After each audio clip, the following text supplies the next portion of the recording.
Good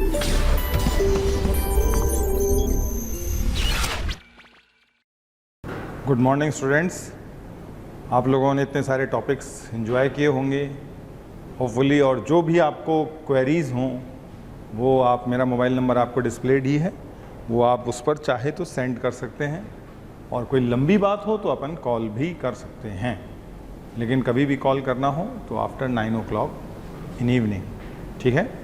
number आपके पास है ही सही, तो कुछ भी डिस्कशन करना हो, किसी क्वेश्चन के रिगार्डिंग डाउट हो, क्योंकि हम लोग ब्लॉक केमिस्ट्री इतना बड़ा टॉपिक है, सब कुछ तो नहीं कवर कर सकते, लेकिन जो जो हम आपको रिवीजन पर्पस के लिए कवर करना चाहते हैं उसके लिए हम एक कोशिश करते हैं, ठीक है। Okay, now will start block chemistry and सबसे पहले हम लोग डी ब्लॉक पढ़ लेंगे, ठीक है।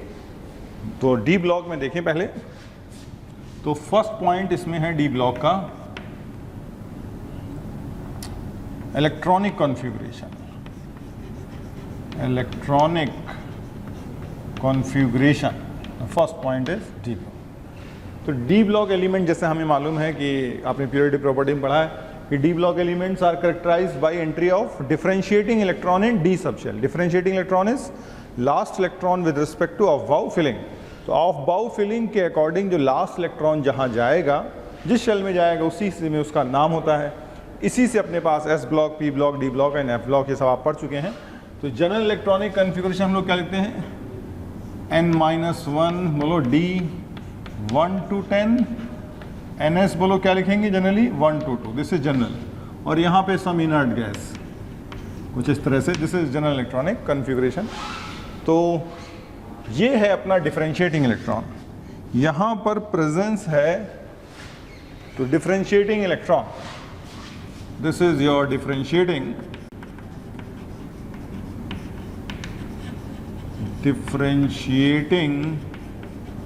Electron, n-1 d 1 to 10, ns 1 to 2, this is we have what, differentiating electron D sub shell में है। तो ये जनरल इलेक्ट्रॉनिक कन्फिगरेशन है। तो देख लें, जैसे कि हमारे पास अब इसी में एक हम लोग, this is D block element, और एक वर्ड हम लोग यूज करेंगे ट्रांजिशन एलिमेंट। ट्रांजिशन एलिमेंट, तो transition elements are the elements having partly filled या partially filled D subshell either in elemental form or in some combined form, either in elemental form or in some combined form, ठीक है, या किसी compound के अंदर, या हो compound के अंदर कन्फिगरेशन देखें या उसके एलिमेंटल स्टेट में देखें, तो पार्शली फिल्ड डी सबशेल होना चाहिए। कुल मिला के कहने का मतलब है कि एलिमेंट या उसका कोई compound, it can show paramagnetic as well as diamagnetism, वो पैरामैग्नेटिज्म भी दिखा सके और डाईमैग्नेटिज्म, यानी दोनों मैग्नेटिक बिहेवियर वो शो कर सके, चाहे वो अपने एलिमेंटल स्टेट में हो या चाहे किसी कंबाइंड स्टेट में हो, उसके पास ऐसा ऑक्सीडेशन नंबर हो जिससे इलेक्ट्रॉनिक कन्फिगरेशन लिखें तो पार्शली फिल्ड आ जाए। तो ऐसे कंपाउंड को हम लोग बोलते हैं क्या, ट्रांजिशन एलिमेंट्स। तो इसलिए हम लोग एक लाइन कभी कभी बोलते हैं कि ऐसे बोलेंगे इसको, all transition elements R D block elements but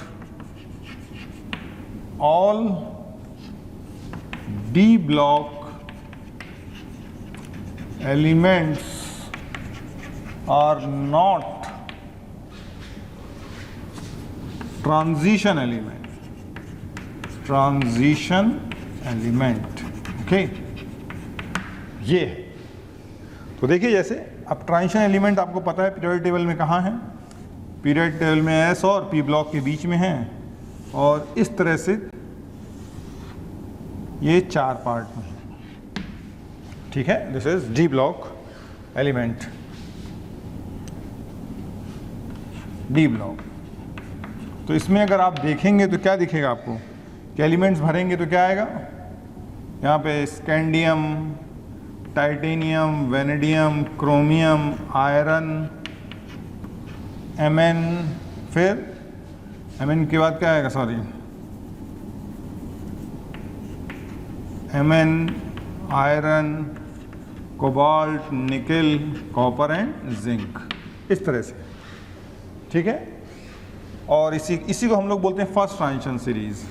similarly हमारे पास second transition from yttrium to cadmium, यहाँ पे एंट्री आती है कैडमियम की। Third transition series start from lanthanum, और इसके 14 एलिमेंट्स इसके अंदर जो हैं, और ending at what, mercury. This start from actinium and so other element जो न्यूली डिस्कवर्ड है, वो यहाँ पे सारे के सारे आ जाते हैं, ठीक है। तो ये न्यूली डिस्कवर्ड जो ग्रो कर रही, this is first transition series, second transition series, third and fourth. तो इसमें एक खास बात ये है कि ये जो जिंक, कैडमियम, मरकरी और ये जो भी एलिमेंट हैं, इसका कन्फिगुरेशन जिंक का जैसे देखें तो 3D जिंक के बारे में देखें तो we can right argon 3D10 4s2। तो जिंक का ऑक्सीडेशन नंबर क्या आएगा, Zn2+, Zn2+ क्या होगा, आर्गन 3D10। देखो यहाँ भी फील्ड है और यहाँ भी फील्ड है, यानी यहाँ भी डाईमैग्नेटिक है और यहाँ भी डाईमैग्नेटिक है। ये जीवन में कभी पैरामैग्नेटिक नहीं होगा, चाहे जिंक अपनी एलिमेंटल स्टेट, चाहे जिंक अपनी कंबाइंड स्टेट। और D10 होने से स्टेबल हो गया। जिंक 3+ डज नॉट एग्जिस्ट, यानी ये अपने पूरे जीवन डाईमैग्नेटिक रहेगा, कभी भी इसका पार्शियली फिल्ड डी सबशेल आएगा ही नहीं।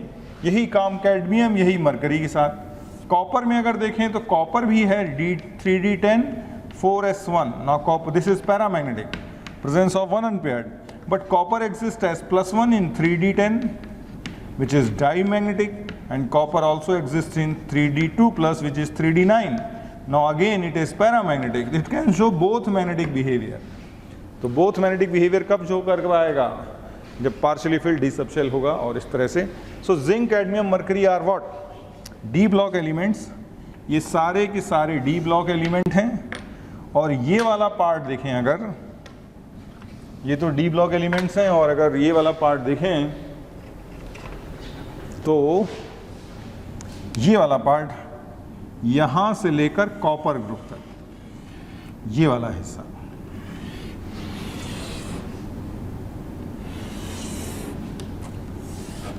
ये है transition element. Transition elements, so all d block elements are all transition elements are d block, but all d block elements are not transition element। तो ये स्टेटमेंट आप ध्यान रखिएगा। फिर देखिएगा, इसमें मान लो ये बना लेते हैं, तो देखिए ये d block एलिमेंट है,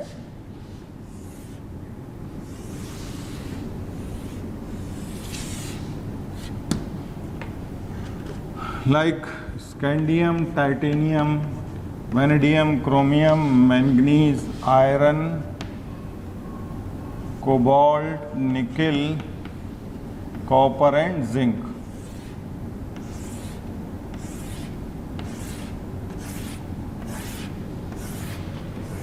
तो देखें इसे,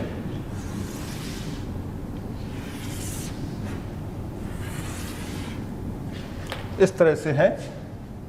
तो व्हाट वी कैन राइट, इट्रीवियम यहाँ पे, लेंथनम यहाँ एक्टिनियम, टाइटेनियम, जिरकोनियम, हॉफनियम, ठीक है, और टेंटलम यहाँ मोलिब्डेनम, टंगस्टन, टेक्नीशियम, रीनियम, और ये हो गया ruthenium, osmium, rhodium, iridium, palladium, platinum, silver, gold, zinc, cadmium and mercury. Not this is D block. तो इसमें ये तो खैर जो भी एलिमेंट्स हैं इनके बारे में अपन नहीं बात कर रहे हैं। इन एलिमेंट्स में एक बात अपने को ध्यान रखनी है कि जैसे अब हम ये ब्लॉक दिखा रहे हैं, like chromium has exceptional electronic configuration, chromium has exceptional, even copper has exceptional electronic configuration due to half filled and full filled. ये half filled का रूल और full filled का रूल लगेगा. यहाँ पे अगर आप आ जाएं तो देखें ये सारे एलिमेंट इसको छोड़ दें, ये नॉर्मल है, और ये पैलेडियम,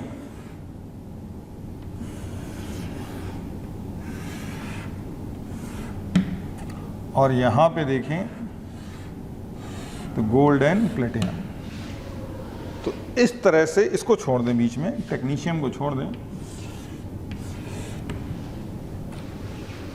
तो ये कॉपर, सिल्वर, गोल्ड तीनों ही हैं हाफ फील्ड, और इधर प्लेटिनम एंड दिस, इधर पैलेडियम, और ये सारे जो एलिमेंट्स आपको दिखा दे रहे हैं ये बड़े ही एक्सेप्शनल वाले हैं. और इन सब में जो है पैलेडियम और एक्सेप्शन,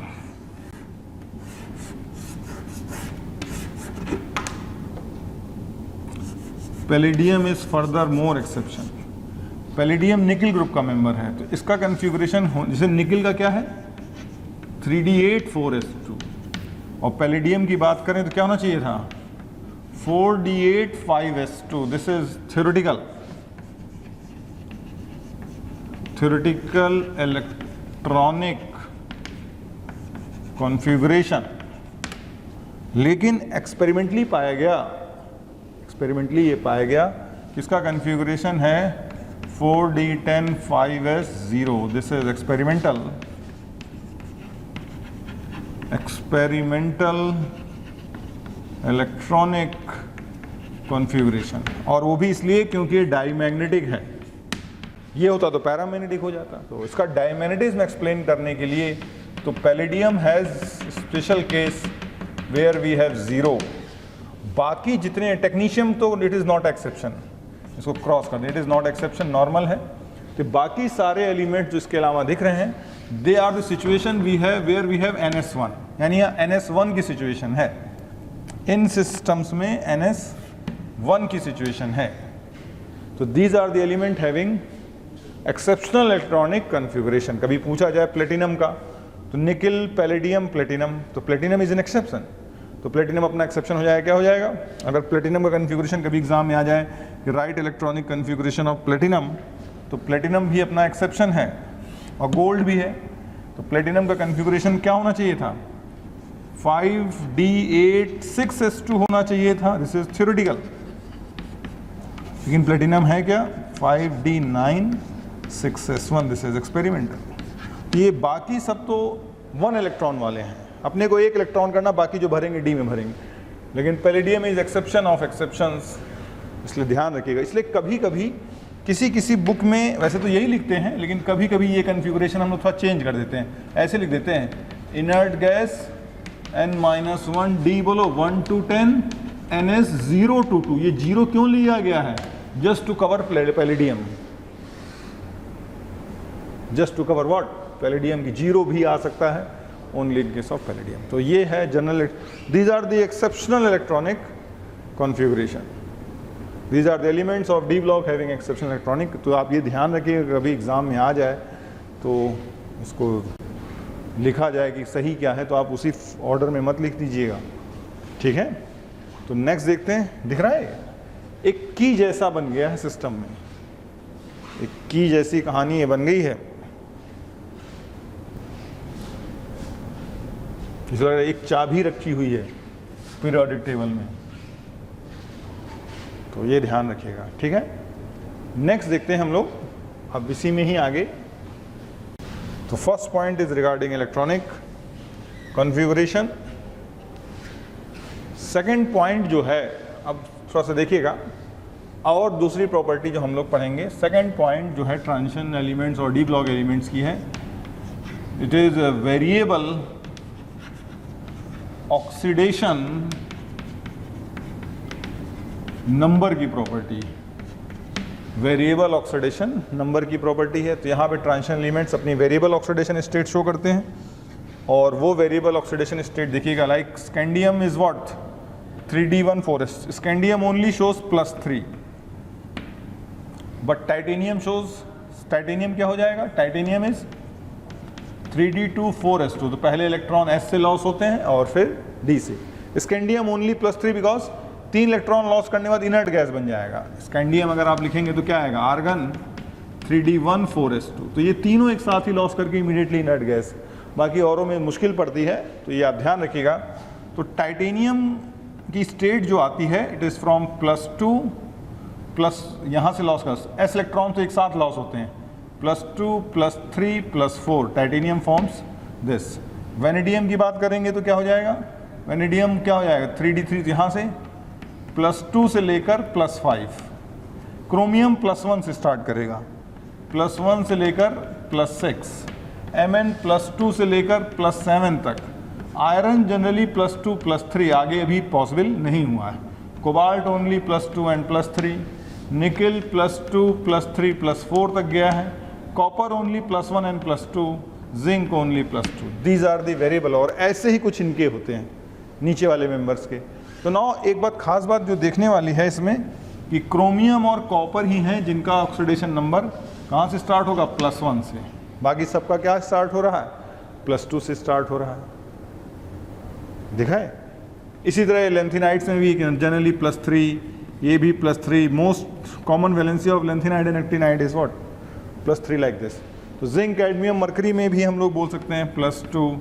बाकी औरों में बोलने में दिक्कत है, जैसे ऑस्मियम आयरन ग्रुप का मेंबर है और हमें मालूम है आयरन इज व्हाट, अगर आयरन का कन्फिगुरेशन देखें तो 3d6 4s2। ऑस्मियम क्या हो जाएगा 5d6 6s2। तो ऑस्मियम कैन गो फ्रॉम, अगर ऑस्मियम की बात करें तो +2 से लेकर +8 तक जाता है। This osmium is the densest element which haves maximum oxidation state till date. यानी मैक्सिमम ऑक्सीडेशन नंबर की बात करें पूरे डी ब्लॉक एलिमेंट में या पूरा पीरियोडिक टेबल में ही बात करें तो इट इज़ व्हाट, +8। तो ये शो करके आयरन नहीं कर पाया। ऐसे औरों की भी ऑक्सीडेशन नंबर है, तो वेरिएबल ऑक्सीडेशन नंबर, लेकिन स्कैंडियम की वेरिएबल नहीं है, बहुत ध्यान रखिएगा। स्कैंडियम की नहीं है और इनकी वेरिएबल नहीं है, ठीक, तो ये ध्यान रखिएगा। इसी तरह प्लेटिनम वेटिनम की भी स्टेट्स आ जाती हैं। तो ये है अपने पास वेरिएबल ऑक्सीडेशन नंबर का। अब इसमें जो रीज़न है कि why we they show variable oxidation number, तो वेरिएबल ऑक्सीडेशन नंबर का रीज़न हम लोग क्या देंगे, ये न्यूक्लियस है, ये n-1d इलेक्ट्रॉन है और ये ns इलेक्ट्रॉन्स हैं, ठीक है। नौ इसमें n-1d इलेक्ट्रॉन की क्या है, वीक शील्डिंग है। वीक शील्डिंग होने से इलेक्ट्रॉन s से तो लॉस हो सकते हैं बिकॉज s इज वैलेंशियल, बट क्योंकि न्यूक्लियस में प्रोटॉन तो हैं ही हैं, बट n-1d की वीक शील्डिंग होने के कारण ये सिचुएशन इस तरह से कन्वर्ट हो जाती है। इट इज़ जस्ट लाइक ये न्यूक्लियस है और ये है n-1d, तो ns इसके बिल्कुल क्लोज आ जाता है, such that both has what, this is ns। तो now ns and nd has comparable energy और it is only because of weak shielding. ये थ्योरेटिकल स्टेट है, ऐसा होना चाहिए था, और ये एक्सपेरिमेंटल स्टेट है। It is due to weak shielding. Weak shielding के कारण ये ns n-1d ns क्लोज, तो अब इलेक्ट्रॉन यहाँ से भी लॉस हो सकते हैं तो यहाँ से भी लॉस हो सकते हैं। तो this is the basic reason why D block elements और transition element shows variable oxidation number. It is because of comparable energy of n-1d and ns electrons, ठीक है, because of weak shielding of n-1d electron. तो ये state है और ये इसका explanation. Third point इसका देखें जो डी ब्लॉक एलिमेंट की प्रॉपर्टी है,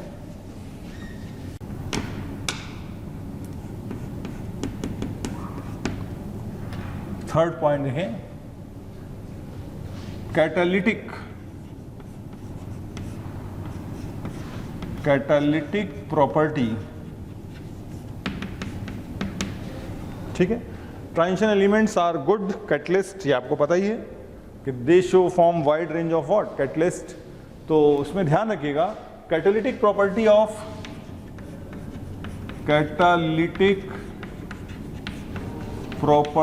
of transition elements is attributed due to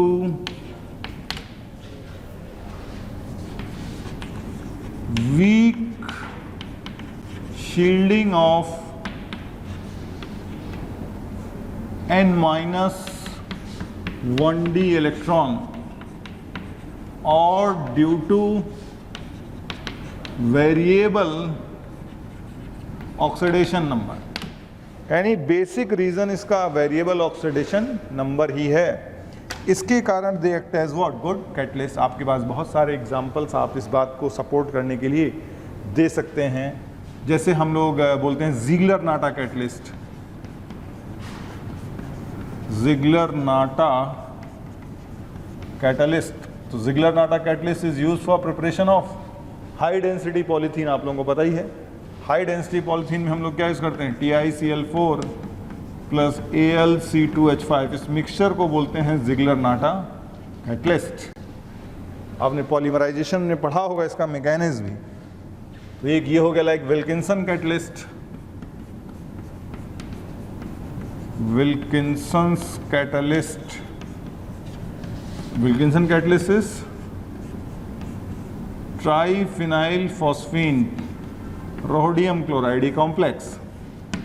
This is called as Wilkinson's catalyst. ठीक है, it is used for, Wilkinson catalyst कहाँ यूज करते हैं? It is for what? It is a homogeneous catalyst for hydrogenation. Homogeneous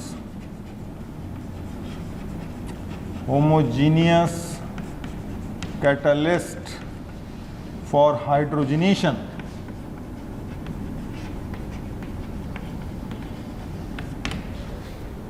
ठीक है, बाकी आपको और भी पता है कि अदर कैटलिस्ट भी हमारे पास हैं जो यूज़ किए जाते हैं। लाइक हम लोग कहाँ यूज़ करते हैं, निकल, प्लेटिनम, पैलिडियम, या इनके कई सारे कंपाउंड्स भी हम लोग कहाँ यूज़ करते हैं, हेट्रोजीनियस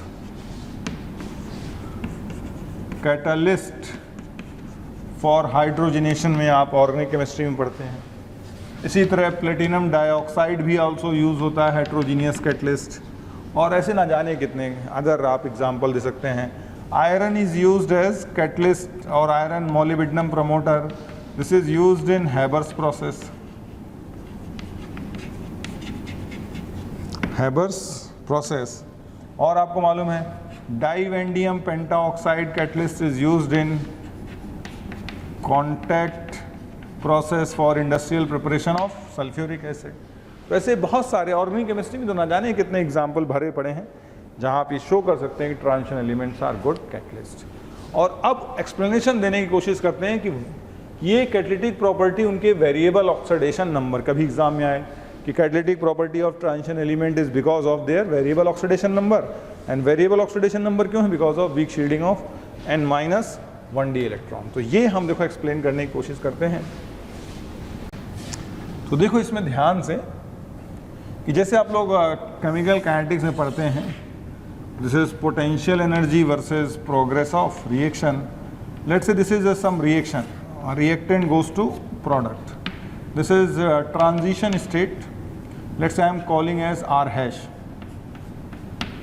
ठीक है, इस तरह से रिएक्शन हुई है। Let's say this is without catalyst, no catalyst, without catalyst, WOC stand for without catalyst. और हमें मालूम है, आपने पढ़ा होगा काइनेटिक्स में कि कोई प्रॉब्लम का कोई भी रिएक्शन कैसे होती है, R goes to what, R hash. R hash is transition state, या इसी को हम लोग क्या बोलते हैं, we also call it as activated complex. और ये R हैश ब्रेक करता है किसमें, प्रोडक्ट में। This is how reaction occurs. Now जब इसी रिएक्शन को कैटलिस्ट के साथ करेंगे हम, मान लो इसी रिएक्शन को हमें कैटलिस्ट के साथ करना है, तो कैटलिस्ट के साथ ये रिएक्शन कैसे होगी, और ओवरऑल रिएक्शन दोनों को ऐड करेंगे तो क्या मिलेगा, R goes to what, P। This is overall reaction. Now अब हम अगर कैटलिस्ट के साथ रिएक्शन करें तो ऐसे होगा, देखो R combines with a catalyst C and forms a new transition state। देखिएगा एक नई ट्रांजिशन स्टेट आएगी, what we call this as RC hash, a new transition state, and this RC hash decomposes to give P plus C. Again overall reaction is same, we write as we write it as R plus C gives P, again C is reverse. This is with catalyst, this is mechanism with catalyst. तो with catalyst देखो क्या होता है, basically क्या होता है हम आपको बताते हैं कि let's say this is a graph with catalyst.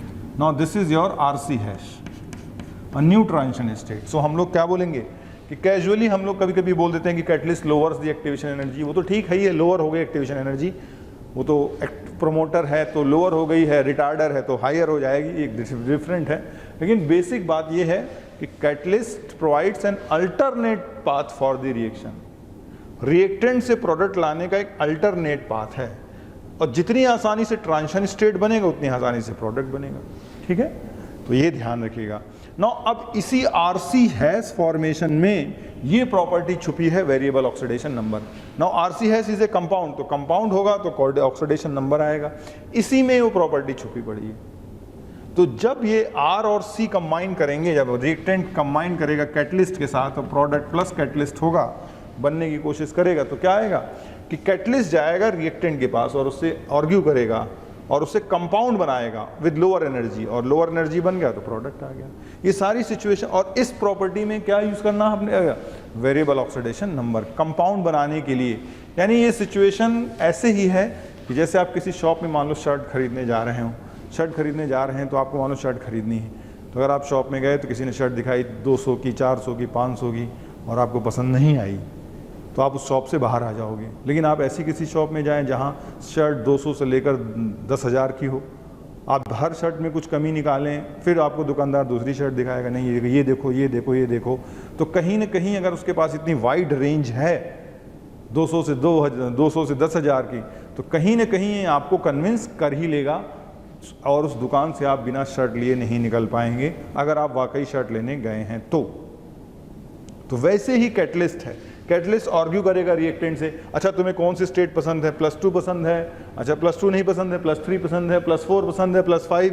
तो किसी न किसी से तो ये इसको कन्विंस करेगा कि रिएक्टेंट कैटलिस्ट के साथ एक कंपाउंड बनाए, और एक बार एक कंपाउंड बना तो फिर रिएक्शन आगे हो. This is the basic reason. तो यहाँ पे क्या वैलेंसी यूज हो रही है, वेरिएबल.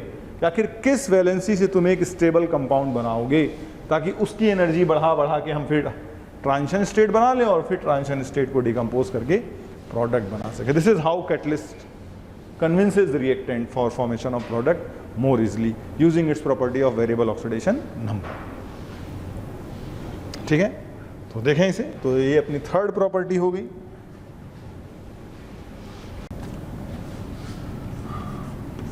फोर्थ प्रॉपर्टी देखें, alloy formation.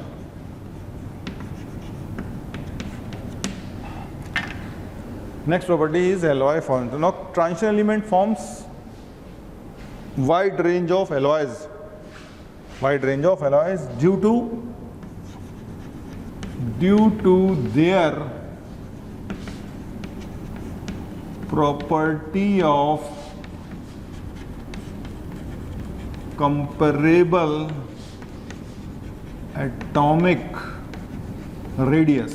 Due to their property of comparable atomic radius. Comparable atomic radius के कारण ही ये क्या करेंगे, एलॉय बनाएंगे.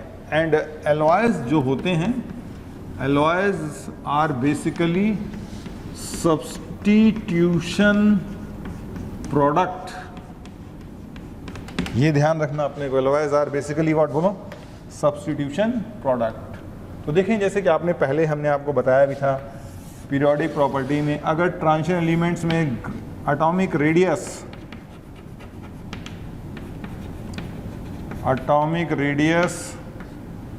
और ये इधर atomic number that is Z का ग्राफ बनाएंगे, तो एक ग्राफ कैसे आता था, ऐसे आता था. यहाँ पे आयरन, कोबाल्ट, निकिल करके आ जाते थे. This is first transition series. Second transition series का रेडियस थोड़ा बढ़ता था कुछ इस तरह से. जैसे सेकेंड ट्रांजिशन सीरीज, और फाइनली अपने पास आता था थर्ड ट्रांजिशन सीरीज. तो देख रहे हैं यहाँ पे रेडियस कितना कंपेरेबल है. तो सेकेंड और थर्ड का transition series, second transition series is comparable radius with what, third. ये तो है ही अपने पास, जैसे हमने आपको बताया था कि जिरकोनियम का radius is comparable to what, hafnium, इस तरीके से। और Nb का रेडियस कंपेयर टू टेंटलम, और मोलिब्डेनम का radius comparable to tungsten, palladium का radius comparable platinum and so on. और इनके रेडियस कंपेरेबल हो गए, यानी सबके लगभग नियरली क्या हो गए, सेम हो गए। तो इसी के कारण ये एलॉय जैसी प्रॉपर्टी है। आपको जैसे ऐसे एग्जांपल देके देते हैं कि मान लो, जैसे एक सिंपल केस लेते हैं कि ये एक क्रिस्टल है जिसमें मेटल सिंपल क्यूबिक में है, this is simple cubic. Let's say मान लिया कि ये गोल्ड का क्रिस्टल है, हालांकि गोल्ड इसमें होता नहीं, लेकिन मान लिया gold crystal, just simplicity for drawing. Now gold crystal में हमने क्या किया कि गोल्ड को पिघलाया का टेक्नोलॉजी यूज़ की। अब हमने क्या किया कि कुछ गोल्ड एटम को रिप्लेस कर दिया, गोल्ड को रिप्लेस कर दिया कॉपर से। थोड़ा बहुत साइज डिफरेंस हो सकता है, लेकिन वो इतना नेग्लिजिबल है। तो जब गोल्ड को रिप्लेस करेंगे तो हमारे पास इस तरह से आ गया, देखो, we are going to get a new situation.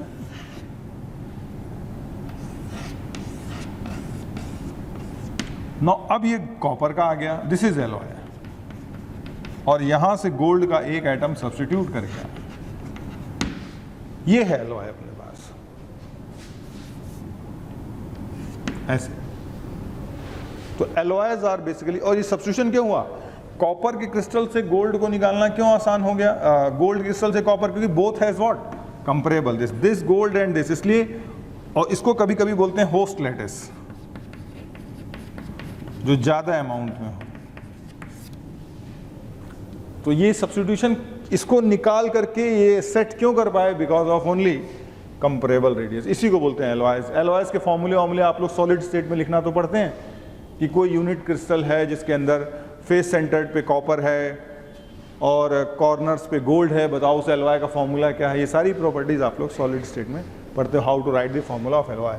तो एलॉयज की बेसिक रीजन क्या है, दे आर कंपेरेबल रेडियस, जो पीरियोडिक प्रॉपर्टी में अपन पढ़ चुके हैं। This is the responsible graph.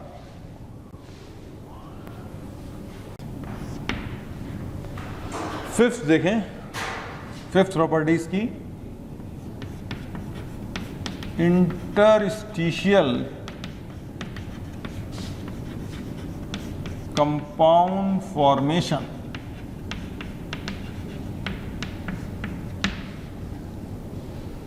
Interstitial compound formation. तो इंटरस्टिशियल कंपाउंड फॉर्मेशन जो है, तो देखिएगा, इंटरस्टिशियल का बेसिक मतलब क्या होता है, वॉइड, जो आप लोग सॉलिड स्टेट में पढ़ते हैं। जैसे आप लोग वहाँ पढ़ते हैं tetrahedral void, octahedral void, cubical void, body centred void, सारे वॉइड्स आप लोग पढ़ते हैं। तो यहाँ पर यही है कि ट्रांजिशन एलिमेंट्स और D block element, transition element और D block element forms interstitial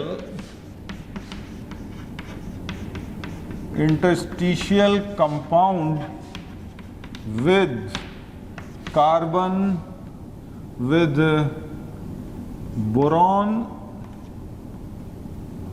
hydrogen and carbon.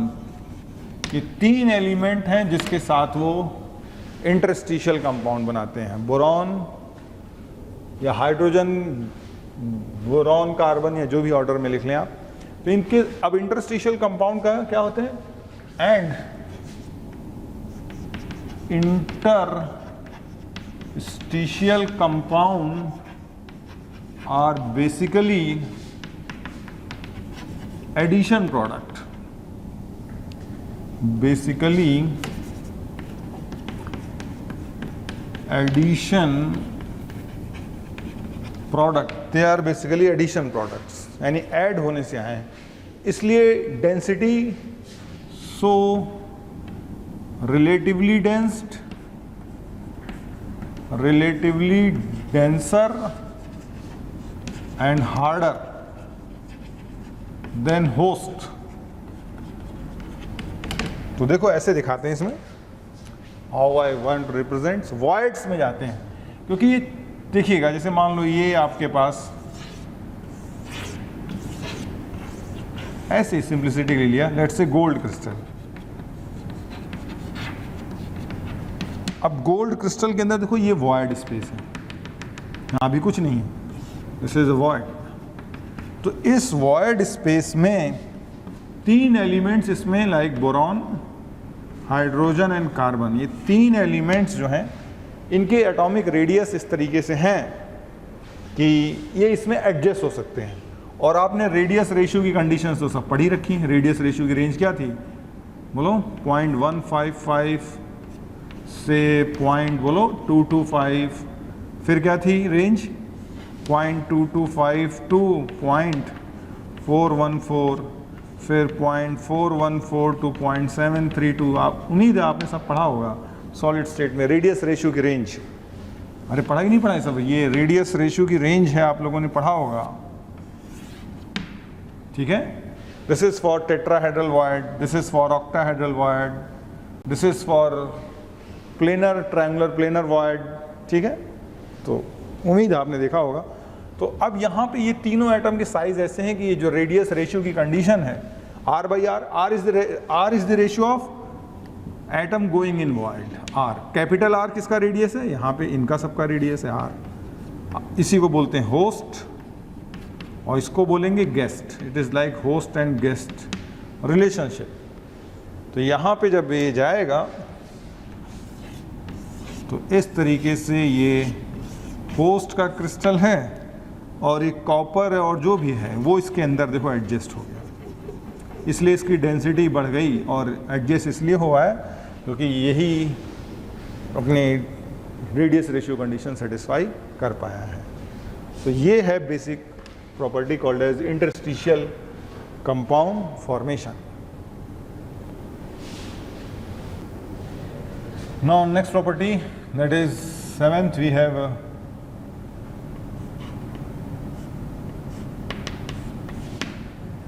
seventh property. It is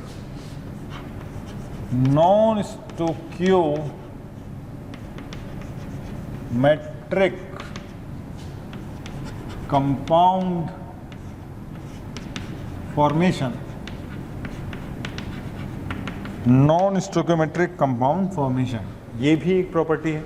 non stoichiometric compounds आप लोग सॉलिड स्टेट में पढ़ते हैं, 2 तरह के कंपाउंड्स होते हैं, stoichiometric and non stoichiometric. Defects आप पढ़ते होंगे सॉलिड स्टेट में, stoichiometric defects and non stoichiometric defects. तो यहाँ पर ट्रांजिशन एलिमेंट्स जो है they show forms what, non stoichiometric compound due to non stoichiometric point defects, इनके कारण करते हैं। Non stoichiometric point defect show करते हैं। और जैसा कि आपने सॉलिड स्टेट में पढ़ा ही होगा कि नॉन स्टोइकोमेट्रिक पॉइंट डिफेक्ट्स जो है 2 तरीके के होते हैं, आपने पढ़ा होगा कि, ठीक है, नॉन स्टोइकोमेट्रिक पॉइंट डिफेक्ट्स में आपने पढ़ा होगा metal excess and anion excess. Stoichiometric point defect में आप लोग पढ़ते हैं शॉर्टकी डिफेक्ट, फ्रेंकेल डिफेक्ट, वैसे यहाँ नॉन स्टोइकोमेट्रिक में 2 हैं, metal excess and anion excess. तो जनरली ये शो करते हैं एनायन एक्सेस, हालांकि मेटल एक्सेस तो खैर कोई भी शो कर सकता है, लेकिन transition elements shows what generally forms non stoichiometric compound and is due to anion excess. और एनायन एक्सेस जैसा आपको पता है it is because of variable valency या वेरिएबल ऑक्सीडेशन नंबर के कारण है। इसी कारण देखो आपको इस तरह के कंपाउंड देखने को मिलते हैं लाइक Fe.93O, मतलब आयरन O1 है, 1 is more than 0.93, so it is called as anion excess. It is called as what? तो ऐसे बहुत सारे कंपाउंड्स आपको मिल जाते हैं लाइक CuH 1.22, TiO 1.38। तो कभी इधर कभी इधर, ये रेशियो को जानबूझ के हम लोग डेसिमल में कन्वर्ट कर देते हैं। और डेसिमल में कन्वर्ट करने के पीछे जो लॉजिक इतना सा है सिर्फ कि आपको दिखे कि इसमें डिफेक्ट है। अदरवाइज हम लिखने को तो F93O100 भी लिख सकते थे, Fe3O4 में तो नहीं करते हम कि Fe3/4 कर दें या Fe.75 वो कर दें। तो जहाँ डिफेक्ट है वहीं पर इस रेशियो को डेलिबरेटली डेसिमल में कर देते हैं। एक एग्जांपल हम देते हैं लाइक Fe.93 हो। तो जैसे मान लो ये FeO क्रिस्टल है, FeO क्रिस्टल में आयरन किस स्टेट में होगा, +2, ऑक्सीजन माइनस, लाइट से plus plus minus minus minus minus plus plus minus plus plus plus plus minus minus plus plus, इस तरह से FeO क्रिस्टल है। और minus minus plus plus minus minus plus minus अलग अलग लिखिए ताकि हमें मालूम पड़े कि कैटायन का क्लोजेस्ट नेबर एनायन, इस कैटायन का क्लोजेस्ट नेबर हमेशा एनायन, देखो ये डिस्टेंस, और इसका सेकंड क्लोजेस्ट नेबर फिर कैटायन, देखो दूर है। तो दूर होगा तो क्या होगा, रिपल्सिव फोर्स लेस होगा, और ये एनायन पास होगा तो अट्रैक्टिव फोर्स ज़्यादा। So this is the representation FeO crystal. अब इसमें क्या करते हैं ना, आयरन की वैलेंसी वेरिएबल ना, आयरन +2 भी होता है और आयरन +3 भी होता है। तो ये प्रॉपर्टी कहाँ से आ गई, वेरिएबल वैलेंसी से। हाँ, अभी आयरन +2 को एल्यूमिनियम से रिप्लेस कर दें Al3+, तब वो इम्प्यूरिटी डिफेक्ट हो जाएगा, बिकॉज आयरन के क्रिस्टल में आयरन डालना is not impurity, but iron के क्रिस्टल में एल्यूमिनियम आयन डालना इम्प्यूरिटी हो जाएगा। तो एक अलग क्लास ऑफ डिफेक्ट हो जाएगा, आपने पढ़ा होगा impurity defect, edge dislocation, screw dislocation, ये सब पढ़े होंगे आप लोगों ने, ठीक है। तो बहरहाल नो आयरन को आयरन से रिप्लेस किया लेकिन वैलेंसी चेंज कर दी। तो मान लो हम इसको यहाँ दिखाते हैं, लेट्स से अगेन हम इस क्रिस्टल को ड्रॉ कर लेते हैं, plus plus minus minus plus plus minus minus,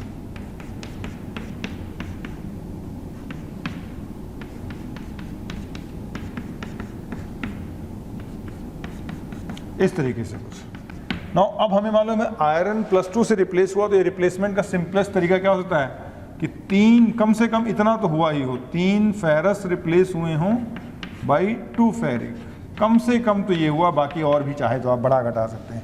यानी replacement ratio must be in ratio of 3:2, तो यानी 3 फेरस हमने हटाए। लेट्स से हमने जो है ये 3 आयरन +2 हटाए, और इन 3 +2 को हटाने के बाद हमने क्या डाल दिया,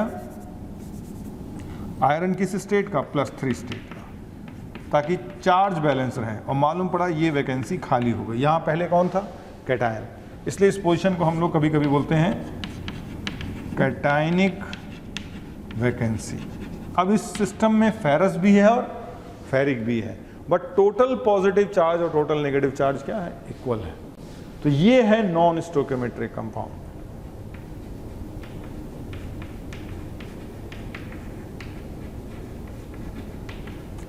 नॉन स्टोइकियोमेट्रिक वेरिएबल वैलेंसी, जैसे Fe.93 लिख दिया इसी को, let's say we are writing 9398 जो भी लिखना है। तो इसमें क्या है, आयरन +2 और ऑक्सीजन क्या है, -2। तो इसी को हम लोग ऐसे लिख सकते हैं, क्या, let's write Fe2+X Fe3+ 0.93 -X और O2-, ठीक है। Applying condition of charge balance, तो charge balance total positive charge total negative charge equal 2 times X plus 3 times 0.93 -X -2 equal to 0। यहाँ से X सॉल्व हो जाएगा। तो X सॉल्व हो जाएगा तो आप क्या निकाल सकते हैं, कभी कभी एग्जाम में पूछेंगे percentage Fe2+ by mass percentage of, तो क्या हो जाएगा, कितने Fe2+ इसके अंदर है, बोलो X, atomic weight iron 56, total molecular weight कितना हो जाएगा, 0.93 into 56 plus 16 into 100. This is mass percentage of ferrous ion. What is mass percentage of ferric ion in system by mass? What we can write this as 0.93 X into 56 divided by 0.93 into 56 plus 16 and this whole multiplied by 100. तो इस तरीके से अपन ये सब percentage calculation कर सकते हैं, ठीक है। तो और भी इस तरह के बहुत सारे टिपिकल क्वेश्चंस बनते हैं in the topic of solid state. This is our 7th property, that is formation of non stoichiometric compound. Next property देखें जो आप लोग 8th प्रॉपर्टी,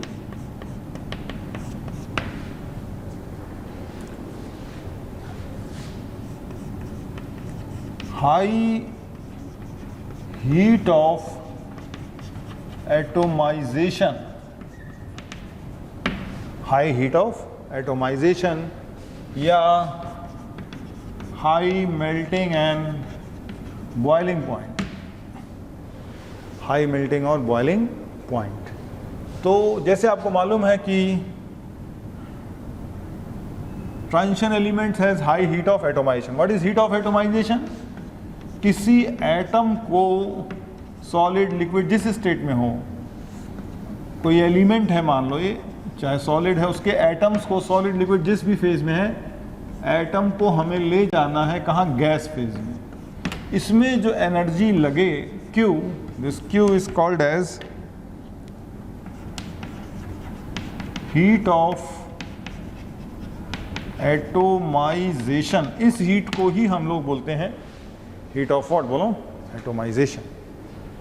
तो एटम्स को सॉलिड या लिक्विड जो भी हो गैस फेज में कन्वर्ट करना। जैसे हमें मान लो आयरन है, आयरन सॉलिड है, इसको कन्वर्ट करना है आयरन गैस। तो this is heat of atomisation. It is also can be referred as heat of sublimation. इसको सब्लिमेशन कब बोलेंगे? जब ये सॉलिड हो जाएगा, तो सब्लिमेशन भी हो सकता है।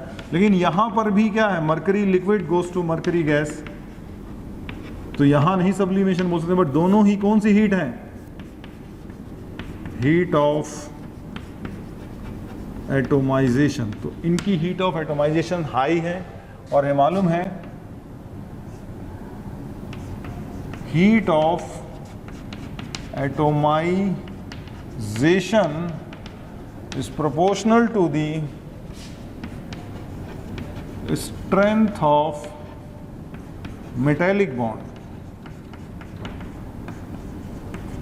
is proportional to the strength of metallic bond। और metallic bond किसके प्रोपोर्शनल है? Z effective. और किसके प्रोपोर्शनल है? Number of unpaired electrons. यानी कुल मिला के ये Z इफेक्टिव इन दोनों प्रॉपर्टी का नेट है। और जैसा कि हमने आपको बताया था, केमिकल बॉन्डिंग में ग्राफ बनाया था,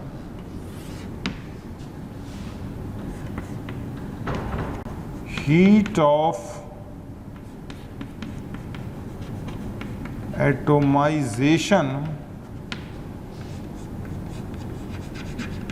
versus atomic number graph draw करें, तो ग्राफ ऐसे ऐसे बढ़ते बढ़ते टॉप पे किसकी पोजीशन आई थी? Chromium. Because chromium has maximum unpaired electron, that is 6। इसी तरह ग्राफ बढ़ते बढ़ते अगला नंबर किसका आएगा? मॉलिब्डेनम। और इसी तरह ये ग्राफ बढ़ते बढ़ते थर्ड ट्रांजिशन सीरीज में अगला नंबर किसका आएगा? Tungsten.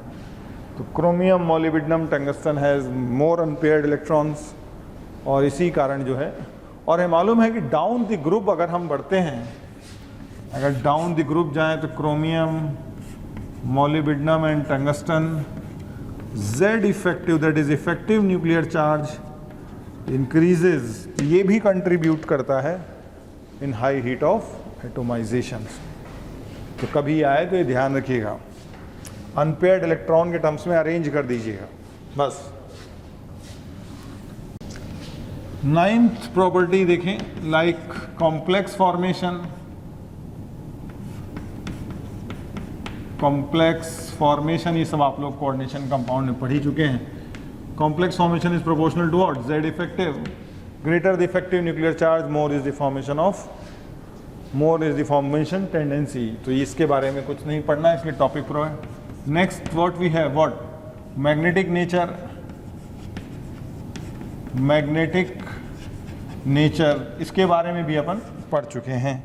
In case of what? बोलो, कोऑर्डिनेशन कंपाउंड। ठीक है, ये पैरामैग्नेटिक भी हो सकते हैं, और क्या हो सकते हैं? डाई मैग्नेटिक भी है। और मैग्नेटिक नेचर डिटरमाइन करने के लिए हमारे पास दो थ्योरीज हैं, VBT and what? CFT।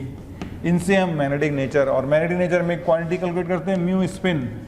What is mu spin? Is equal to √NN+2 Bohr magneton. ठीक है, ये है अपने पास Nn+2 व्हाट बोलो बोर मैग्नेटॉन। तो इसके बारे में अपने को सब थ्योरीज पढ़, कोई भी कंपाउंड दे दिया जाए, आपसे पूछा जाए वैल्यूज़ क्या होंगी, तो वो सब आप बता सकते हैं। इसलिए मैग्नेटिक नेचर के बारे में भी अपन कोई बात नहीं करेंगे। 11th प्रॉपर्टी जो अपने को देनी है दैट इज कलर। तो कलर के लिए भी अपने पास किस थ्योरी से एक्सप्लेन कर सकते हैं भाई? Crystal field theory. Crystal field theory explain colours. और कलर्स के रीज़न अपने पास जनरली क्या देते हैं? One is like D transition जो हम लोग पढ़ चुके हैं इन स्प्लिटेड डी ऑर्बिटल, ठीक है, जो कि डी ब्लॉक में एफ ट्रांजिशन, अगर एफ ब्लॉक में एलिमेंट हो गया, जहाँ डी ब्लॉक में डी की स्प्लिटिंग होती है और एफ ब्लॉक में एफ की स्प्लिटिंग होगी। और वन मोर रीजन जो आपको पढ़ाया गया था that is charge transfer phenomena. Charge transfer phenomena एक अगली प्रॉपर्टी हो जाएगी अपने पास, चार्ज ट्रांसफर। इससे अपन कलर एक्सप्लेन। और वहाँ हमने पढ़ा था कि अगर D0 हुआ और D10 हुआ तो ये कलरलेस होगा, और अदरवाइज क्या होगा? कलरलेस। इसी तरह Dx and D10-x nearly same colour, nearly same colour हो जाएंगे Dx एंड D। इसी तरह F ब्लॉक एलिमेंट में बोल पाओगे F0 एंड F14 कलरलेस हो जाएंगे, and Fx and F14-x nearly same colour हो जाएगा इनका, नियरली सेम कलर। तो ये कलरलेस और कलर्ड की है। और एक बात और ध्यान रखना, like D5 and F7 in weak field of ligand are faintly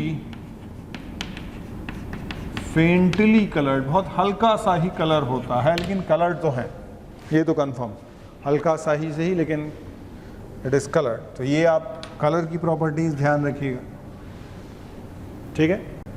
और 12th प्रॉपर्टी हम लोग देखते हैं।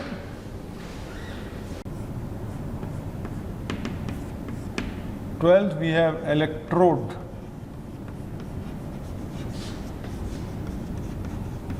Potential, electrode potential.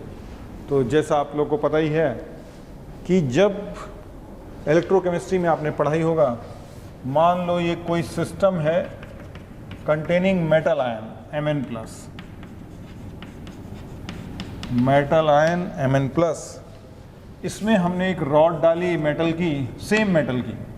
तो ऐसे में क्या हो जाता है, कुछ देर बाद सिस्टम एक इक्विलिब्रियम बनाता है, M goes to Mn++ n electrons. इस तरह से इक्विलिब्रियम बना लेता है। या इसी इक्विलिब्रियम को आप चाहो तो Mn+ + n इलेक्ट्रॉन ऐसे भी लिख सकते हैं।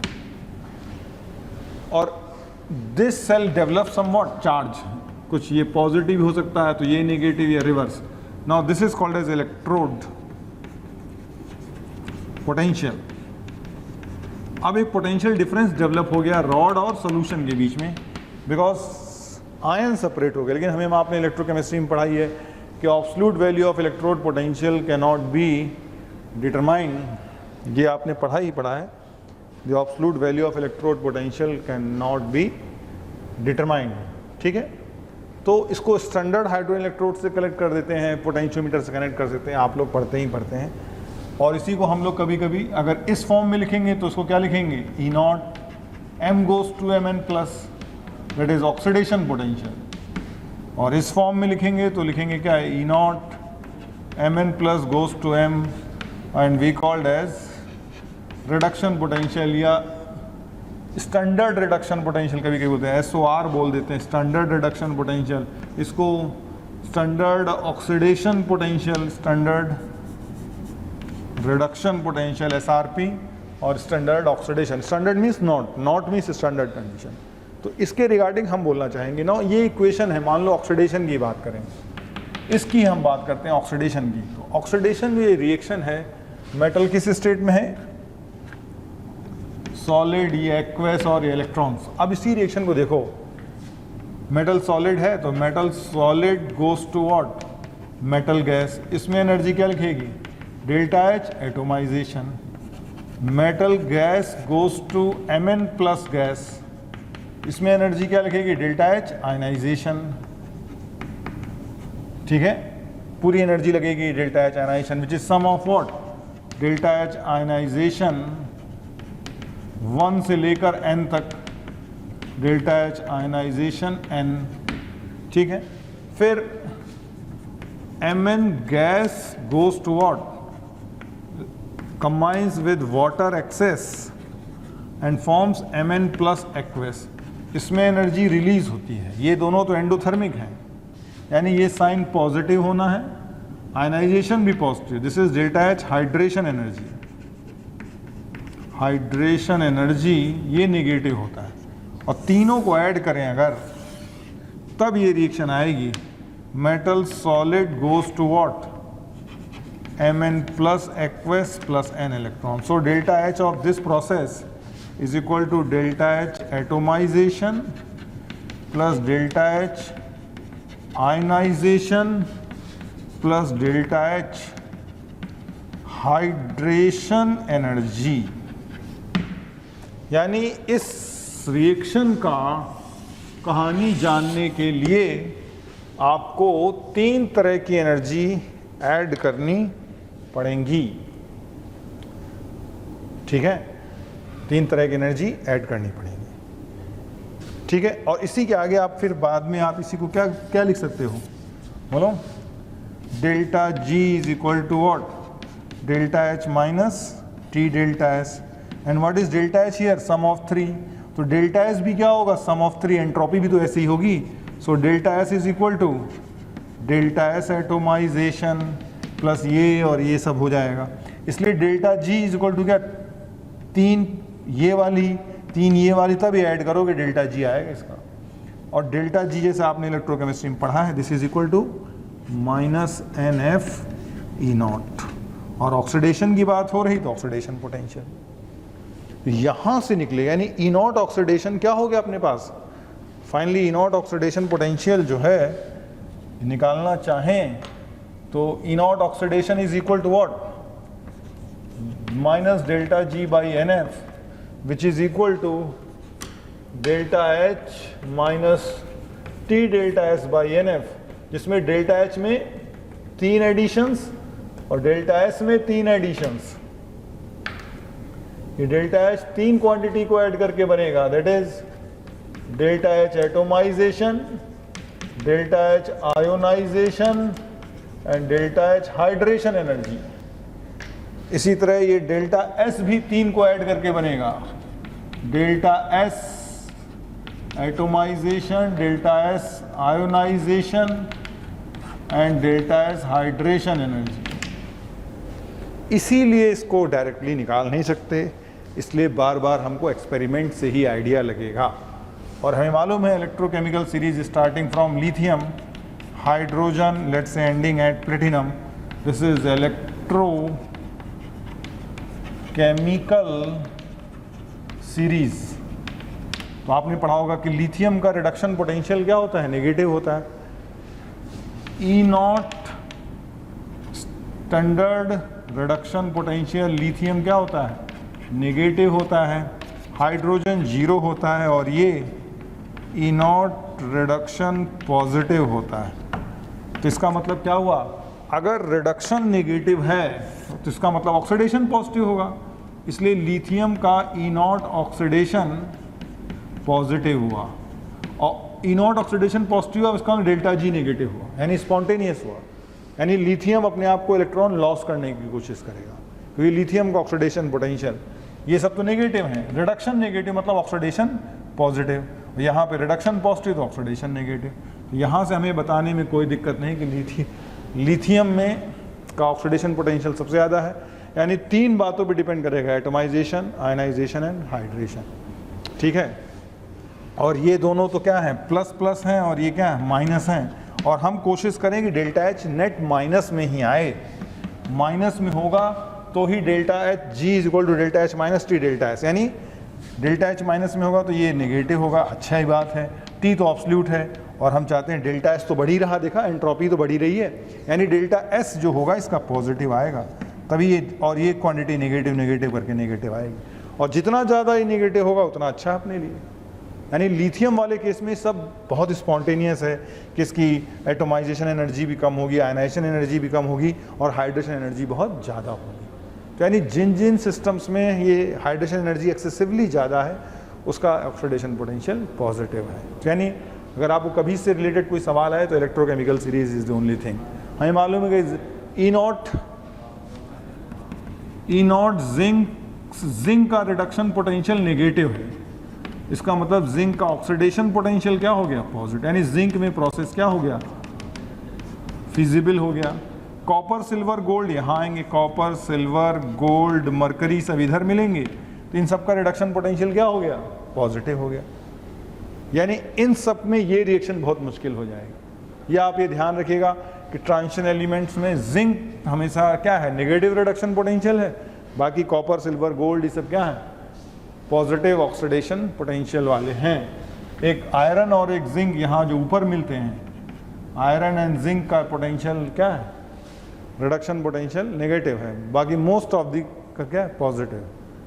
तो यानी कुछ ही एलिमेंट्स के लिए ये सारे प्रोसेस सपोर्ट करते हैं, इसलिए इसका एग्जैक्ट ट्रेंड प्रेडिक्ट करवाना बहुत मुश्किल होता है, क्योंकि 3 क्वांटिटीज़ का ये इंटरप्ले है, तीनों क्वांटिटी प्ले करती हैं, कौन कम ज़्यादा कौन नहीं पता ही नहीं चलता। ठीक है, तो ये ध्यान रखना। None? तो this is about electrode potential. Now देखें, नेक्स्ट हम लोग देखते हैं preparation.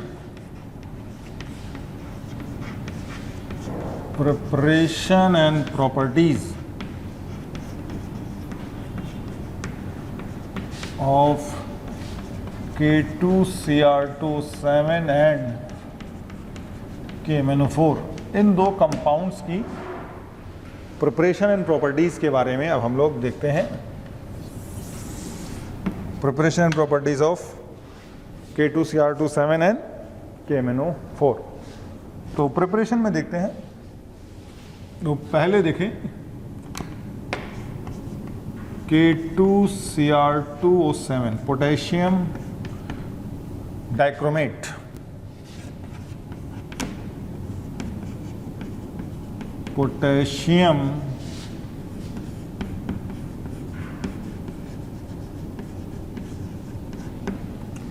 Potassium dichromate K2Cr2O7।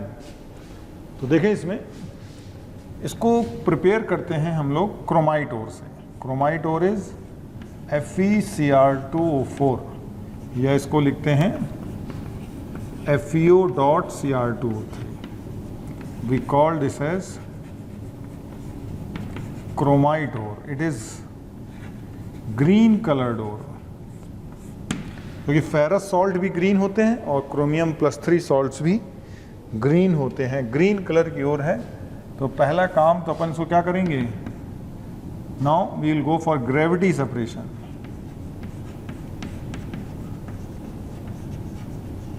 Gravity separation करेंगे, और मैग्नेटिक ओर है इसलिए इलेक्ट्रोमैग्नेटिक सेपरेशन करेंगे। और तीसरा है, देखिएगा, लीचिंग। थर्ड स्टेप इसका लीचिंग, उससे स्टार्ट करते हैं।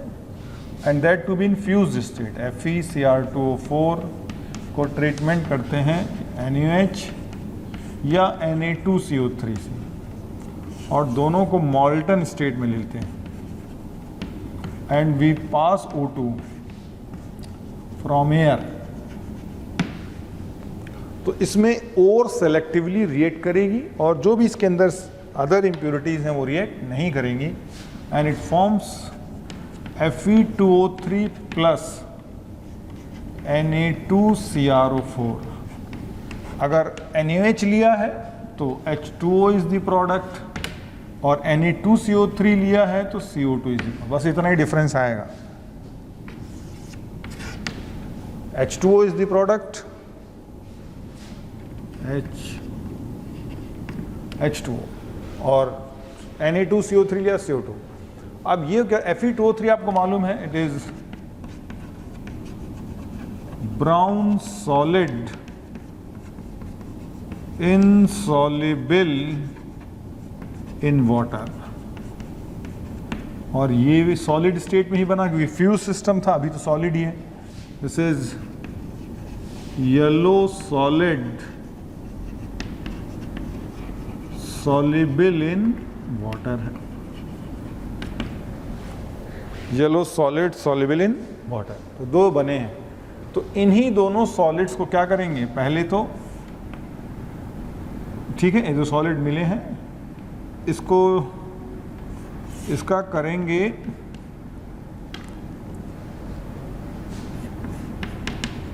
डिसोल्यूशन इन वाटर, पहले तो वाटर में डिसॉल्व कर लेंगे, फिर दूसरा काम है फिल्ट्रेशन। तो फिल्ट्रेशन जब करेंगे, मान ली फिल्टर विल्टर लगाया ऐसे ऐसे ऐसे, ठीक है, तो फिल्ट्रेशन प्रोसेस में ये फिल्टर पेपर लगा दिया तो क्या हो जाएगा, Fe2O3 एक ब्राउन सॉलिड है, वो यहीं पे चिपक जाएगा, this is Fe2O3 insoluble in water, और नीचे अपने को मिलेगा yellow solution of what, Na2CrO4 aqueous solution, पानी में डिसॉल्व करके फिल्टर कर लिया, यानी अपने को सोडियम क्रोमेट मिल गया। अब इस सोडियम क्रोमेट जो आया है, let's say I am calling this whole as first step.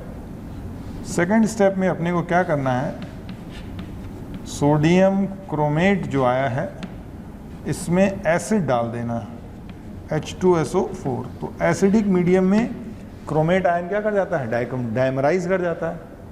Chromate ion dimerises in acidic medium, कैसे, ऐसे लिखेंगे CrO4 2- let's say 2 H+ goes to Cr2O7 2- plus, ये रिवर्सिबल रिएक्शन है, ऐसे रिएक्शन देखो, this is chromate ion,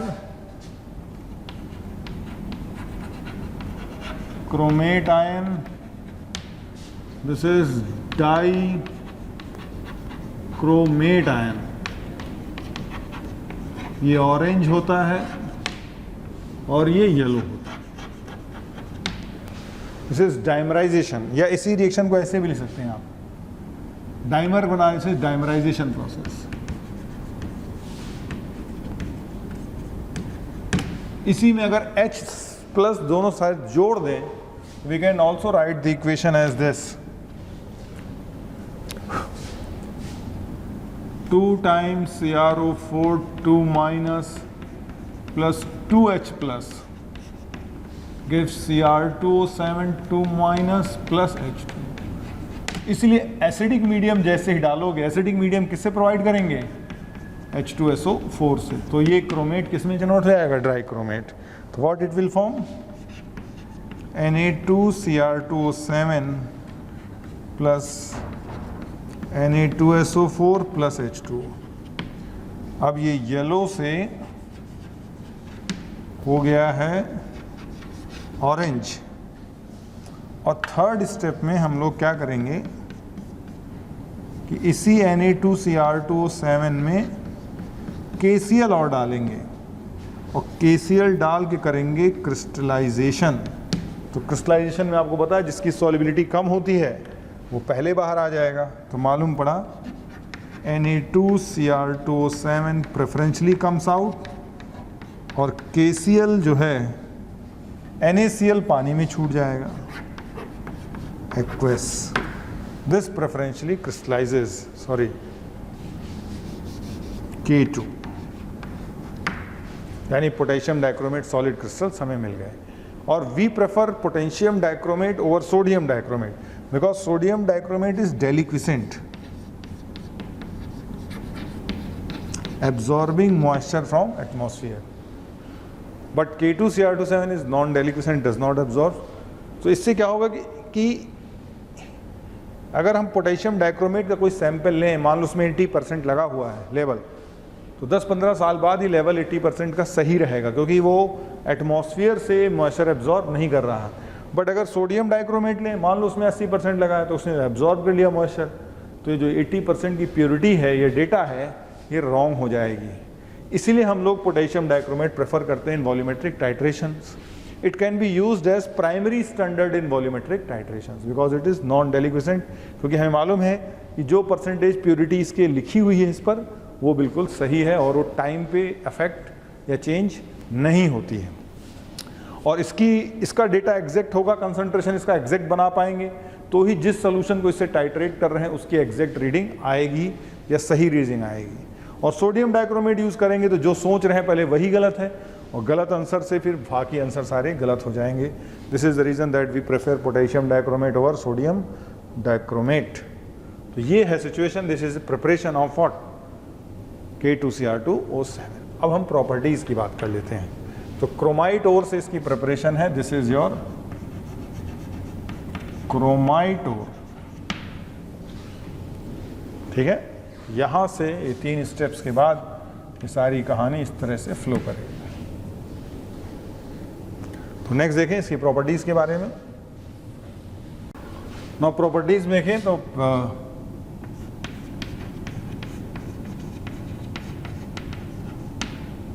properties of K2Cr2O7 अगर देखें तो पहला है, फर्स्ट प्रॉपर्टी है it is orange colour due to charge transfer phenomena. Charge transfer phenomena के कारण ये ऑरेंज कलर्ड है. ठीक है, तो हमें मालूम है पोटेशियम डाइक्रोमेट में स्टेट ऑफ क्रोमियम +6 है, तो we can represent like +6 + O2 minus. Now charge transfer from ligand to metal, L is like ligand, तो यहाँ से चार्ज ट्रांसफर होगा. This is your excitation. और ऐसे में क्या बन जाएगा फाइनली, Cr+5 O-. फिर ये इलेक्ट्रॉन यहाँ से यहाँ ट्रांसफर होगा.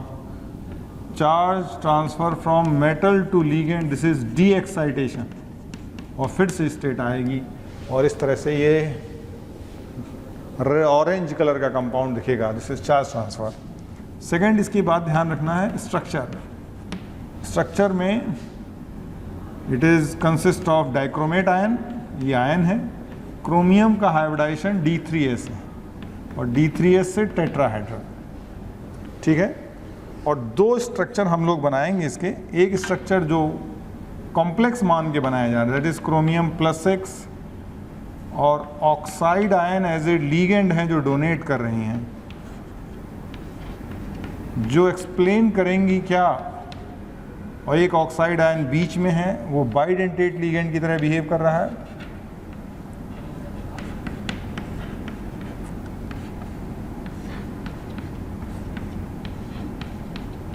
इस तरह की सिचुएशन है एज ए कॉम्प्लेक्स. और यहाँ कोई स्ट्रेन तो है नहीं जो कोई दिक्कत आए. और दूसरा स्ट्रक्चर है, लेकिन ये स्ट्रक्चर ये सब तो एक्सप्लेन कर देगा कलर वलर, लेकिन ये स्ट्रक्चर एक्सप्लेन नहीं कर पा रहा कि 3 बॉन्ड्स इक्वल क्यों हैं. तो इसकी तीनों बॉन्ड को इक्वल करने के लिए एक स्ट्रक्चर और बनाया गया, like double bond O- double bond O. एक स्ट्रक्चर इसका ऐसे बनेगा, लेकिन इस स्ट्रक्चर में क्या हो जाएगा, रेजोनेंस. और रेजोनेंस से क्या हो जाएगा, ये 3 इधर रेजोनेंस, 3 इधर, बीच में रेजोनेंस नहीं होगा, इधर इक्विवेलेंट रेजोनेंस आएगा. तो यहाँ से हम लोग इसको ऐसे बना पाएंगे CrONO Cr O. अब देखना ध्यान से, ये डॉटेड बॉन्ड दिखाने के लिए तीनों बॉन्ड रेजोनेंस में, एंड ओवरऑल चार्ज 2-. तो 2 स्ट्रक्चर हैं. तो कभी कभी एग्जाम पूछ लेंगे कि डाइक्रोमेट आयन में कितनी इक्विवेलेंट क्रोमियम ऑक्सीजन बॉन्ड है. तो 6 equivalent chromium oxygen bond, 6 bond जो इक्वल बॉन्ड लेंथ की है because of resonance. This is resonance hybrid. 6 equivalent chromium oxygen bond. तो ये सिचुएशन हो जाएगी. ठीक है, तो ये ध्यान रखना, ये स्ट्रक्चर है. तो दोनों से कुछ प्रॉपर्टी इससे एक्सप्लेन, कुछ प्रॉपर्टी इससे एक्सप्लेन हो जाएगी. ठीक है, और थर्ड इसका देखिएगा, थर्ड प्रॉपर्टी देखिए। अब हम लोग केमिकल प्रॉपर्टीज़ के बारे में डिस्कस कर लेते हैं कि जैसे कि K2Cr2 को अगर हीट करें तो थर्मल डिकम्पोजिशन करें इसका सॉलिड पोटेशियम डाइक्रोमेट का, तो क्या होगा। ऐसे तो केस में क्या बनता है बोलो, K2CrO4 plus Cr2O3 plus oxygen, यानी these compounds are also used as source of oxygen, क्योंकि इनके डिकम्पोजिशन से हमें ऑक्सीजन मिलती है। तो दिस, और इनके कलर बहुत इंपॉर्टेंट है, like this colour is orange, इसका येलो, ये सब सॉलिड बनते हैं, and O2 is gas and the colour of this is green. तो this is thermal decomposition. Fourth important property इसकी है ट्रीटमेंट विद कंसंट्रेटेड H2SO4। अगर K2Cr2O7 सॉलिड पर कंसंट्रेटेड H2SO4 का ट्रीटमेंट करें तो कंसंट्रेटेड H2SO4 एक एसिड भी है और एक डिहाइड्रेटिंग एजेंट भी है। तो दो स्टेप में रिएक्शन होती है, देखो KHSO4 बनेगा और H2Cr2O7, H2Cr2O7 is called as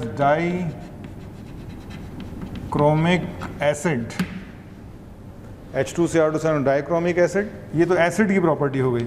अगला स्टेप इसका डिहाइड्रेशन करेगा, H2SO4 act as dehydrating agent.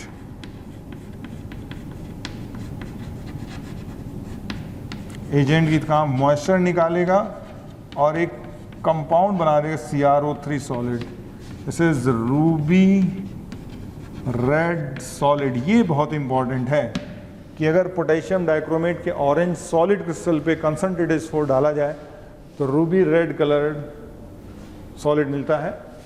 और ओवरऑल रिएक्शन अगर लिखें तो what we can write, K2Cr2O7 plus concentrated H2SO4, we get KHSO4 plus H2O plus CrO3 solid. This is very important. तो ये important reaction है। फिर देखो, और फिफ्थ प्रॉपर्टी आप ये मान लीजिएगा कि chromate and dichromate ion are what, interconvertible. ठीक है, इस तरह से ध्यान रखिएगा। डन। अब देखिएगा six property, K2Cr2O7 acts as strong oxidizing agent in acidic medium, generally provided by H2SO4 or HClO4, but mainly H2SO4. H2SO4 is king of chemical, most abundant, आसानी से मिल जाता है।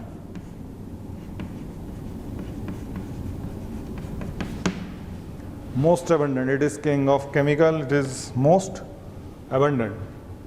तो इसमें एसिड डालोगे तो क्या होगा, कुछ नहीं होगा। इसमें एसिड K2Cr2O7 में एसिड डालोगे तो ये रिएक्शन है क्रोमेट और डाइक्रोमेट, एंड क्रोमेट डाइक्रोमेट चला गया, H प्लस भी डालोगे तो क्या हो जाएगा, रिएक्शन सामने जाएगी डाइक्रोमेट। इसलिए कंसंट्रेटेड अलग, लेकिन डाइल्यूट H4 हम लोग यूज़ करते हैं फॉर प्रोवाइडिंग एसिडिक मीडियम। तो ऐसे केस में it act as strong oxidising agent. So K2Cr2O7 aqueous plus H2SO4 dilute, और इसमें सल्फर की स्टेट +6 है, that is maximum, so it can not act as reducing agent. वैसे ही जैसे कि इसमें स्टेट +7 है, it is also maximum, so ये दोनों रिड्यूसिंग एजेंट नहीं काम कर सकते, इसलिए इन्हीं को यूज़ करते हैं। ठीक है, HCl को नहीं यूज़ कर सकते क्योंकि HCl में स्टेट क्लोरीन की मैक्सिमम नहीं है और वो रिड्यूसिंग एजेंट की तरह भी बिहेव कर सकता है, उसके बाद दोनों प्रॉपर्टी होती है, इसलिए H2SO4 इज एक्सक्लूसिव, और ना हो तो फिर HClO4, लेकिन HClO4 is not age dependent. तो ये मिक्सचर एक्ट करता है एज ए ऑक्सीडाइजिंग एजेंट। और इसको लिख भी देते हैं कभी कभी, क्या ऐसे, K2SO4 बनेगा Cr2SO4 whole thrice, this is green in colour, plus H2O plus nascent oxygen, इस तरह से है। I am writing unbalanced. हाँ, अगर बैलेंस लिखना है तो देखो इसे, लाइक हम आयनिक रिएक्शन लेते हैं, like Cr2O7 minus goes to Cr3 plus in the form of chromium sulfate 2, total charge plus 6, total charge plus 6 plus 6 plus 12, so difference कितना आया 6 का, 6 इलेक्ट्रॉन भी आ गए। फिर 7H2O है, 7H2O और we can right 14H plus. तो ये आयनिक रिएक्शन है, turning from orange to green. तो ये है इसकी ऑक्सीडेशन, ऑक्सीडाइजिंग एजेंट। अब ऑक्सीडाइजिंग एजेंट है तो it will tend to react with reducing agent, it will tend to react with reducing agent. तो लिस्ट ऑफ रिड्यूसिंग एजेंट देखो, this is list of reducing agent जिससे ये react करेगी, तो वो लिस्ट हम लिखे दे रहे हैं। लाइक H2O2 हो या परऑक्साइड आयन हो, goes to O2, plus electron कितने हैं वो आप बैलेंस करके निकाल लीजिए, ठीक है, इसमें जाएगा और it will go into what, oxygen. Oxalate ion या ऑक्सैलिक एसिड हो, कुछ भी हो, किसी फॉर्म में भी हो, C2O4, it goes to what, CO2 plus electron. Nitrite goes to nitrate plus electron. Sulphide हो या H2S गैस हो, goes to acid plus electron. SO2 gas हो या सल्फाइड आयन हो, it goes into SO4 2 minus plus electrons. Thiosulphate ion हो, it goes to sulphate ion and electron. Arsenite ion हो, goes to arsenate ion. तो ये इसकी various reaction है जहाँ पे ये काम करता है एज ए रिड्यूसिंग एजेंट। और एक और लिख देते हैं यहाँ पर ऊपर, लाइक फेरस हो तो फेरिक, तो फेरस सल्फेट हुआ तो भी इलेक्ट्रॉन, और नहीं हुआ तो मोहर सॉल्ट। कभी कभी एग्जाम में पूछे Mohr salt goes to ferric ion, क्योंकि मोहर सॉल्ट होता क्या है, ferrous sulphate ammonium sulphate .6H2, तो इससे मतलब का सिर्फ फेरस आयन है। तो ये हैं various reactions where it act as reducing agent. इनका कॉम्बिनेशन करें, बैलेंस करें, you can get the product, ठीक है। तो this is properties of K2Cr2O7। Now अब देख लेते हैं, नेक्स्ट देखते हैं KMnO4, इसकी प्रिपरेशन देखते हैं। तो प्रिपरेशन करने के लिए KMnO4 के लिए हम लोग लेते हैं पायरोलुसाइटोल। इसका पहला काम करेंगे ग्रेविटी सेपरेशन, ठीक है, वी गोस फॉरवर्ड, बोलो ग्रेविटी सेपरेशन, लेविगेशन जिसको बोल देते हैं, ठीक है। तो ये ग्रेविटी सेपरेशन करने के बाद इसको डालेंगे इसमें KOH प्लस ऑक्सीजन, तो it will convert into K2MnO4 plus H2O। H2O उड़ जाता है, this is green solution, O2 gas, and this is pyrolusitol is black or dark brown solid insoluble in water, black or dark brown solid insoluble in water. The green solution, this is potassium manganate,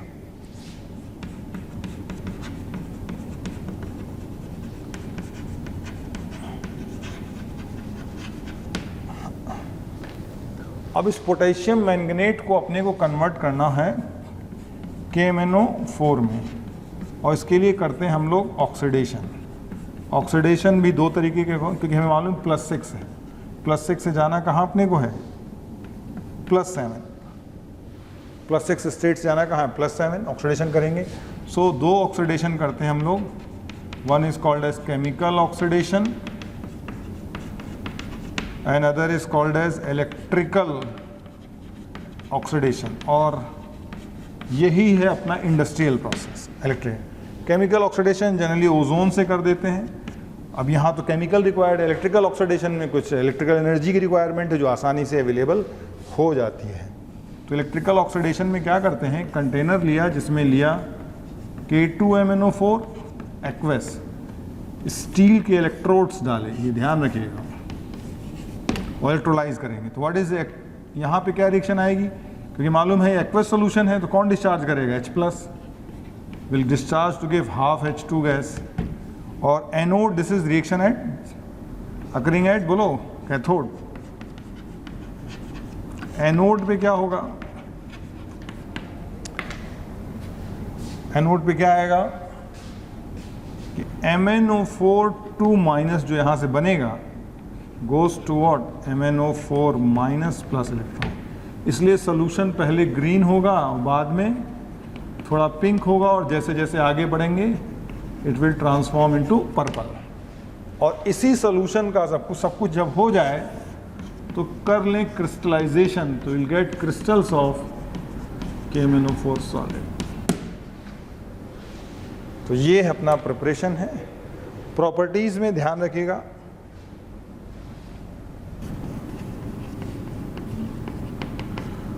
properties में देखिएगा, ठीक है। First property है इसमें structure. तो structure अपने पास दो हैं, लाइक कॉम्प्लेक्स स्ट्रक्चर O2- ऐसे कोऑर्डिनेट कर रहे हैं,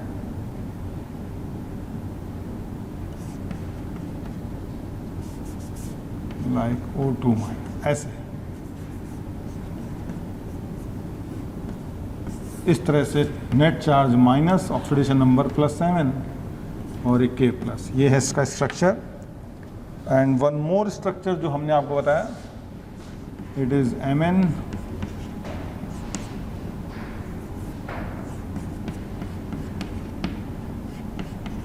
ये, और इसका रेजोनेंस कराएंगे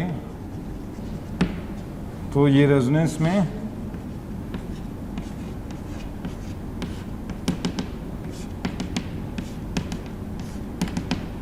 ऑल बॉन्ड्स आर इक्वल, ये, और इसमें बोलेंगे D3s हाइब्रिडाइजेशन टेट्राहेड्रल स्ट्रक्चर। कुछ प्रॉपर्टी यहाँ से एक्सप्लेन करेंगे, कुछ इधर से एक्सप्लेन करेंगे। Second, colour is due to charge transfer phenomena के कारण इसका कलर है। और लिखेंगे कैसे चार्ज ट्रांसफर फिनोमेना, यहाँ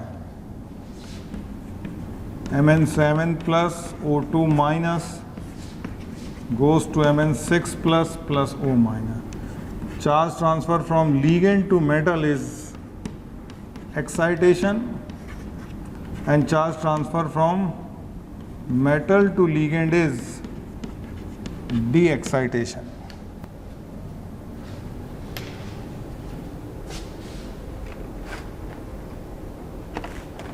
इस तरीके से।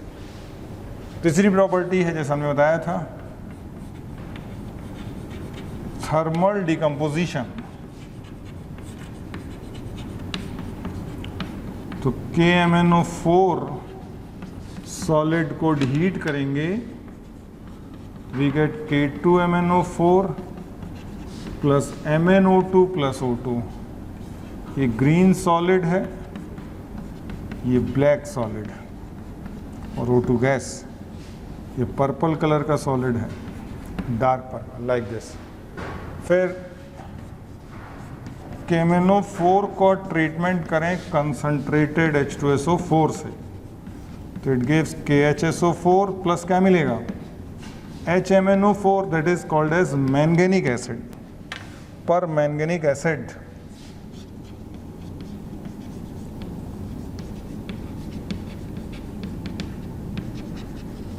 और इसी का डिहाइड्रेशन होगा तो इट विल बनाएगा, it will form Mn2O7. This is explosive oil. Explosive oil. So it is not advisable to add concentrated H2SO4 in the solid crystals of KMnO4. और फिफ्थ प्रॉपर्टी जो कॉमन है, MnO4 minus ion act as oxidizing agent in acidic, neutral and basic medium. Acidic medium में बनाएगा Mn2 plus और plus 7 से +2 gaining 5 electrons. Neutral medium और weekly basic में MnO2 state +4 gaining 4 electron and it forms MnO4 2 minus in strongly basic medium +6 1 electron. तो depending upon medium. और list of reducing agent फिर same, list of same reducing agents जो हमने आपको पहले लिखाई थी. क्या लिखाई थी? ये H2O2 goes to O2, sulphide ion और H2S goes to S8, oxalate goes to CO2. और क्या लिखाया था हमने आपको? Nitrite goes to nitrate, arsenite goes to arsenate. ठीक है. एंड अदर जो लिखाया था, फेरस गोज टू फेरिक. तो जो लिखाया था सब सेम रिएक्शंस इसकी हैं अलग अलग मीडियम में इसी तरीके से. तो this is all about D block elements. Okay students, this we conclude our D block elements.